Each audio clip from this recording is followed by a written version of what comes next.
Mga kapuso, update tayo sa bagyong nasa labas ng Philippine Area of Responsibility. Ano kayang epekto niyan sa lagay ng panahon sa bansa?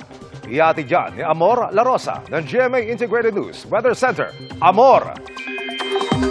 Salamat, Emil. Mga kapuso, posible pong lumakas pa ang bagyong nasa labas ng Philippine Area of Responsibility. Kaya maaaring lumakas din ang epekto ng habagat.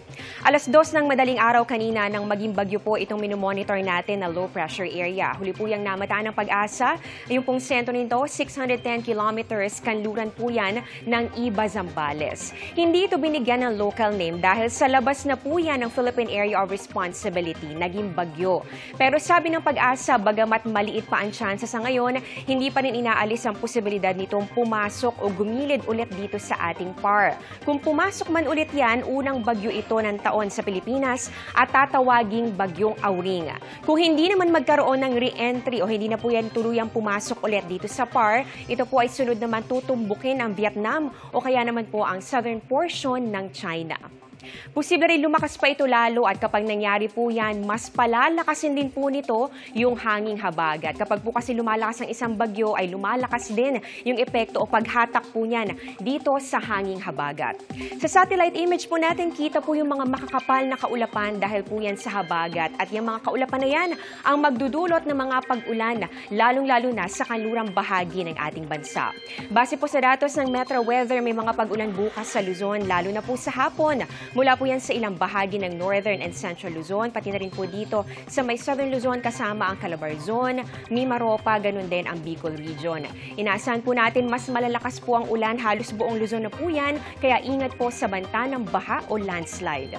Sa mga taga Metro Manila naman, mataas pa rin po ang tsansa ng ulan bukas. Pwedeng meron na sa umaga o bago po magtanghali sa ilang lungsod po yan at halos buong Metro Manila na po pagsapit ng bandang hapon.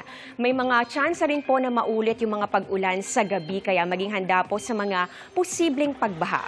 Muli po mga kapuso, pwedeng may mga pagkakataon na mawawala saglit yung mga pag-ulan pero posibleng bumuhos po ulit yan pagkatapos ng ilang oras. Para naman sa Visayas, kalat-kalat na ulan po ang inaasahan sa umaga pero sa hapon malawakan na po yung mga pag-ulan. Inaasahan po natin may mga malalakas sa ulan, Samar and Leyte provinces, ganoon din dito sa may Cebu, Bohol at Western Visayas. Bago magtanghali naman, may mga panaka-naka ng ulan. Dito po yan sa ilang bahagi ng Mindanao. Mas malaking bahagi na po ng Mindanao ang uunanin sa hapon. Kasama dyan, ito nga Zamboanga Peninsula, Northern Mindanao, Soc-Sargen, Barm at ilang bahagi po ng Caraga at ng Davao Region. Base naman sa latest heavy rainfall outlook ng Pag-asa, may katamtaman hanggang malalakas sa ulan bukas. Dito po yan sa may Zambales, Bataan, Cavite, Batangas, Occidental Mindoro at pati na rin sa Palawan. Bukas po ng hapon hanggang sa Huwebes, mas madadagdagan na po yan. May mga lugar na po nakabilang dyan ang Metro Manila, Pangasinan, Tarlac, Pampanga, Bulacan, Cavite, Batangas, Quezon, Marinduque, Oriental Mindoro, Romblon, Palawan at Antique. Ito po moderate to heavy rains habang heavy to intense rains naman sa may Zambales, Bataan at ganoon din po dito sa may Occidental Mindoro. At yan ang latest sa lagay ng ating panahon. Ako po si Amor La Rosa para sa GMA Integrated News Weather Center. Maasahan anuman ang panahon.